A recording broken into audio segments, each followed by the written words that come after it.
ये आकाशवाणी देहरादून है। आइए सुनते हैं मलारी में इको टूरिज्म और स्टार गेजिंग की संभावनाओं पर परिचर्चा। इस विषय पर हमारे सहयोगी सुशील पुरोहित से बातचीत कर रहे हैं मेजर NS धालीवाल। श्रोताओं, मलारी जैसी अनछुई और प्राकृतिक सौंदर्य से भरपूर जगहों के बारे में चर्चा करना हमेशा ही एक रोमांचक अनुभव होता है। आज हमें इस अद्भुत स्थान के इको टूरिज्म और स्टार गेजिंग की संभावनाओं पर विस्तार से बात करने का अवसर मिला है।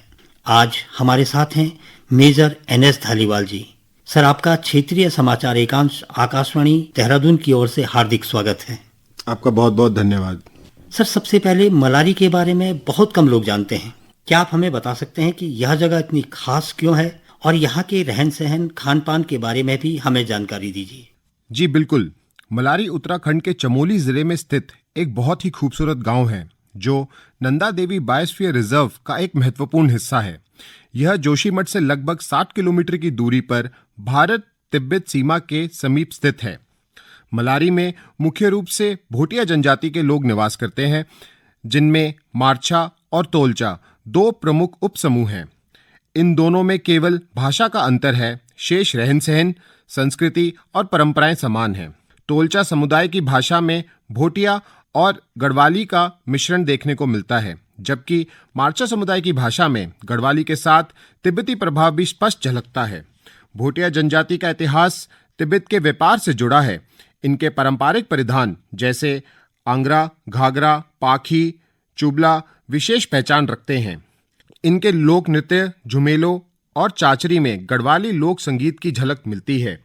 यहाँ के समुदाय हिंदू धर्म के सभी पर्व त्योहारों को हर्षोल्लास के साथ मनाते हैं।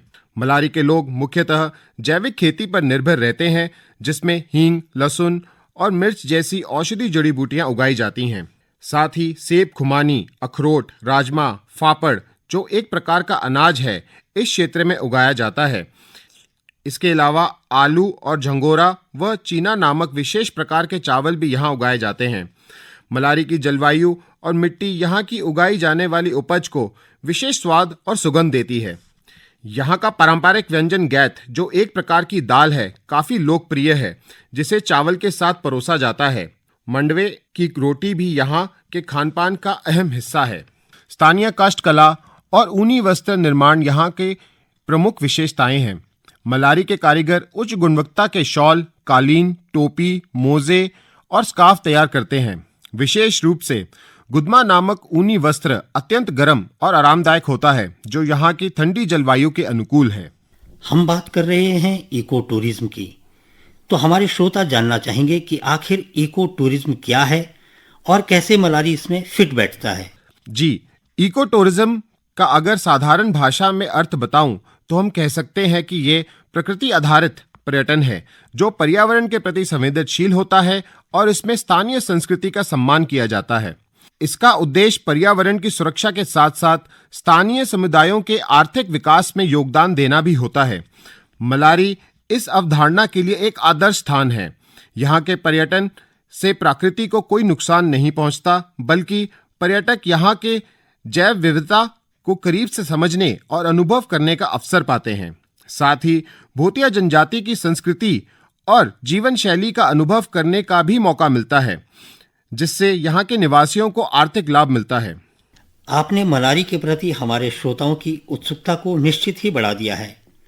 सुना है कि भारतीय सेना इस क्षेत्र में टेंट आधारित होम स्टे लेकर आई है, इसके बारे में विस्तार से बताएं।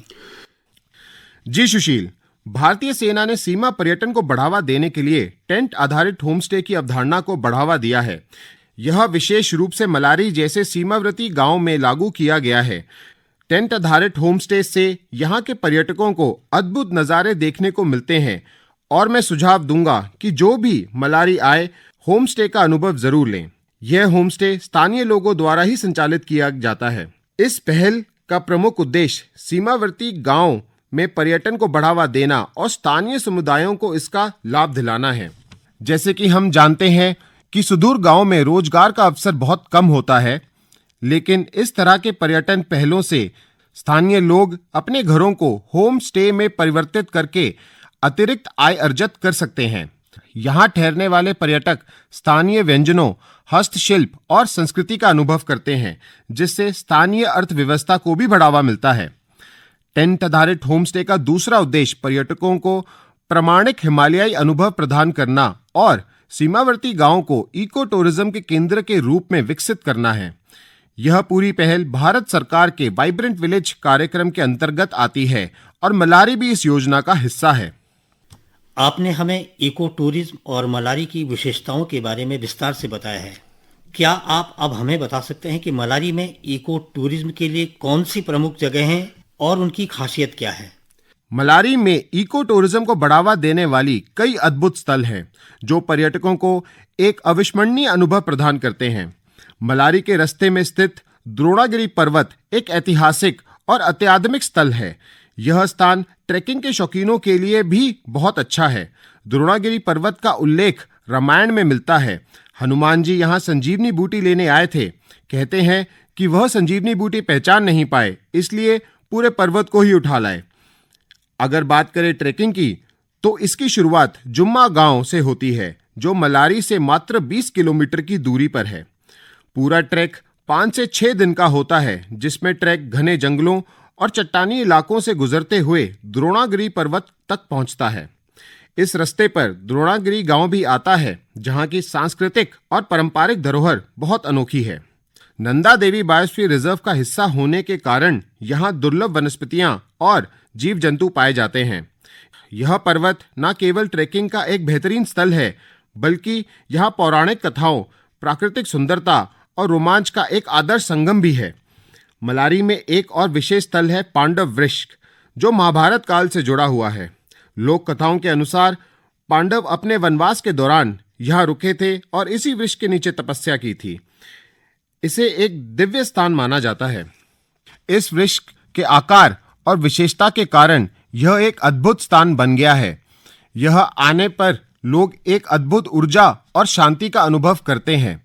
अगस्त महीने में गांव में पांडवों का अवतार लेने वाले लोग वृक्ष के पास नृत्य करते हैं और यह दृश्य पूरे गांव के लिए एक धार्मिक और सांस्कृतिक अनुभव होता है। हर 12 साल में यहाँ एक महायज्ञ भी आयोजित किया जाता है। जब मलारी की बात हो ही रही है, तो मैं आपको बताना चाहूंगा कि मलारी के दिल में स्थित हीरामणि माता मंदिर एक शांत और दिव्य स्थान है। यह मंदिर मां दुर्गा के एक रूप हीरामणि माता को समर्पित है। यहाँ की मान्यता के अनुसार माता हीरामणि ने हरिद्वार से स्नान कर मानसरोवर जाने के रास्ते में इस स्थल पर विश्राम किया था। यहाँ हर साल बद्री केदार उत्सव के दौरान विशेष पूजा और भजन कीर्तन होता है, जिनमें पूरा गांव एकत्र होता है। यहाँ के लोग मानते हैं कि माता हीरामणि की कृपा से उनका गांव सुरक्षित है। मंदिर के पास ही प्राकृतिक सौंदर्य इसे और भी आकर्षक बनाता है और यहाँ के शांतिपूर्ण वातावरण में लोग मानसिक शांति और शुद्धता का अनुभव करते हैं। इसके अलावा खालाखाल ट्रैक एक बेहतरीन इको टूरिज्म स्थल है, जो मलारी गांव से 5 किलोमीटर दूर स्थित है। यह ट्रैक पर्यटकों को एक ऑफ बीट और अनदेखे मार्ग से गुजरने का अवसर देता है, जो उनके इको टूरिज्म अनुभव को और भी रोमांचक बनाता है। आपने बहुत सुंदर तरीके से मलारी की जगहों और वहाँ के खास पहलुओं को साझा किया। क्या आप मलारी में स्टार गेजिंग के बारे में कुछ और बताएंगे? जी हाँ, मलारी का आकाश रात को अविस्मरणीय दृश्य प्रस्तुत करता है, क्योंकि मलारी समुद्र स्थल से लगभग 3000 मीटर की ऊंचाई पर स्थित है और यहाँ की जलवायु बहुत शुद्ध है। यहाँ से आकाश के तारे और ग्रह स्पष्ट रूप से दिखाई देते हैं। मलारी में रात के आकाश में चंद्रमा, नक्षत्रों और ग्रहों की स्थिति को देखना एक अविस्मरणीय अनुभव होता है। यहाँ के लोग इसे अपनी संस्कृति का एक अभिन्न हिस्सा मानते हैं और इससे जुड़े कई लोक कथाएं भी प्रचलित हैं। स्थानीय लोग स्टार गेजिंग के साथ ही विभिन्न खगोलीय घटनाओं का भी अनुसरण करते हैं।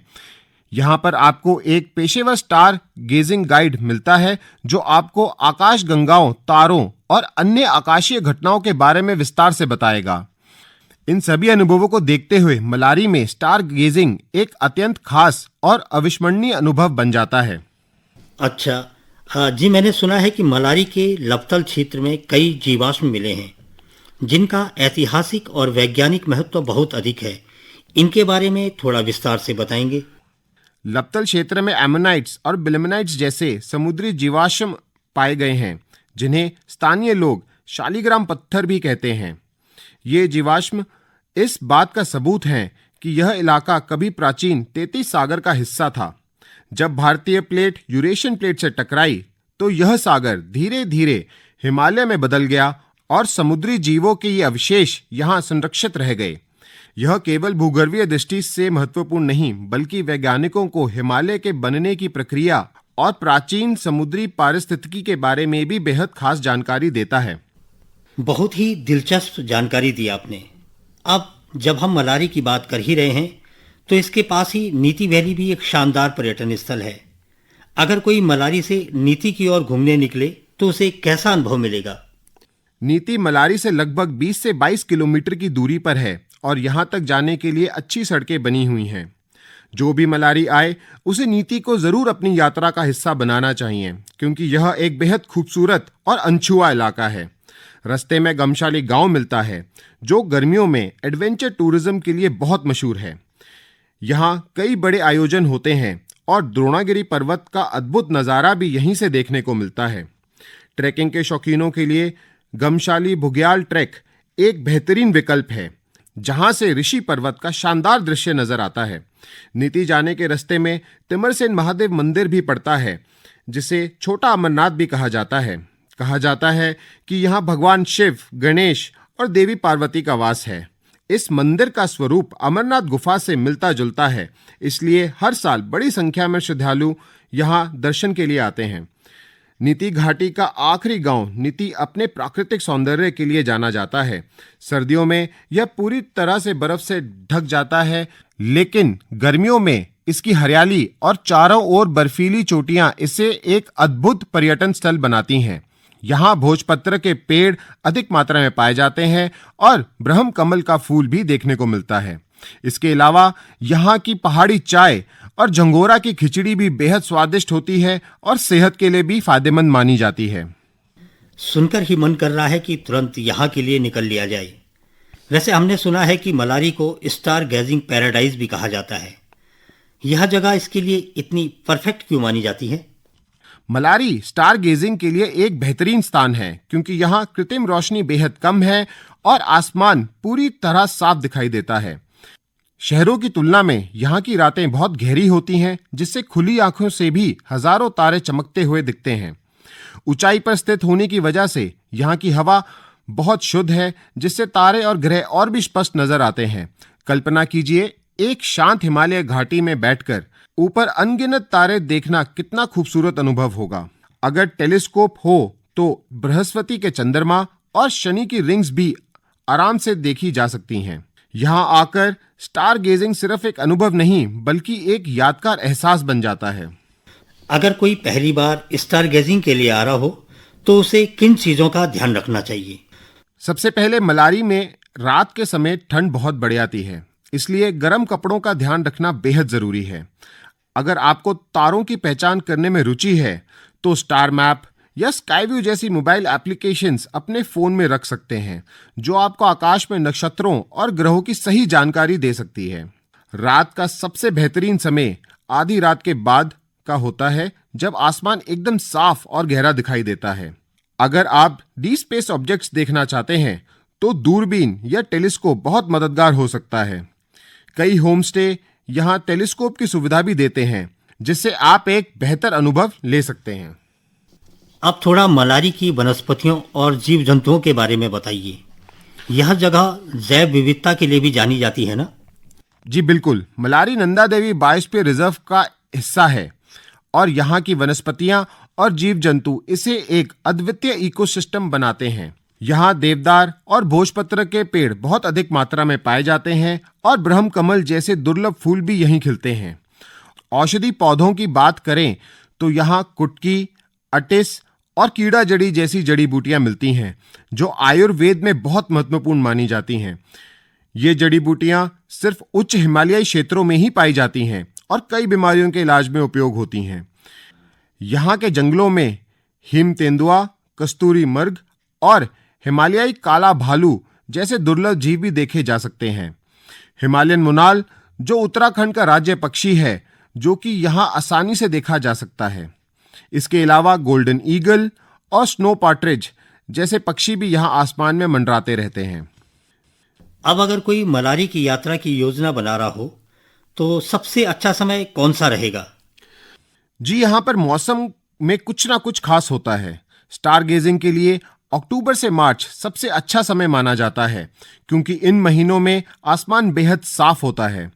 ट्रैकिंग और एडवेंचर के लिए मई से जुलाई एक बेहतरीन समय होता है, क्योंकि तब यहाँ का मौसम सुहावना रहता है और हरे भरे दृश्य देखने को मिलते हैं। सर्दियों में बर्फबारी देखने के लिए दिसंबर से फरवरी के बीच आ सकते हैं, लेकिन इस दौरान ठंड बहुत ज्यादा होती है और रास्ते भी बंद हो सकते हैं। तो श्रोताओं, आज हमने जाना कि मलारी सिर्फ एक ट्रैवल डेस्टिनेशन नहीं बल्कि एक पूरा अनुभव है। अगर आप प्रकृति, रोमांच और एस्ट्रोनॉमी के संगम को महसूस करना चाहते हैं तो मलारी से बेहतर जगह शायद ही मिले। हमारे खास मेहमान का बहुत बहुत धन्यवाद जिन्होंने हमें इतनी शानदार जानकारी दी। जी धन्यवाद, मुझे भी बहुत अच्छा लगा आपके साथ बातचीत करके। मैं आपके माध्यम से सभी लोगों को कहना चाहूँगा कि अगर आप मलारी आएँ तो इसे साफ सुथरा और प्रदूषण मुक्त बनाए रखने की जिम्मेदारी लें। यह जगह जितनी खूबसूरत है उतनी ही खास भी है। मुझे उम्मीद है कि यह जानकारी लोगों को मलारी आने के लिए प्रेरित करेगी। तो श्रोताओं, अगली बार फिर मिलेंगे एक और नई रोमांचक जगह के साथ। धन्यवाद। धन्यवाद।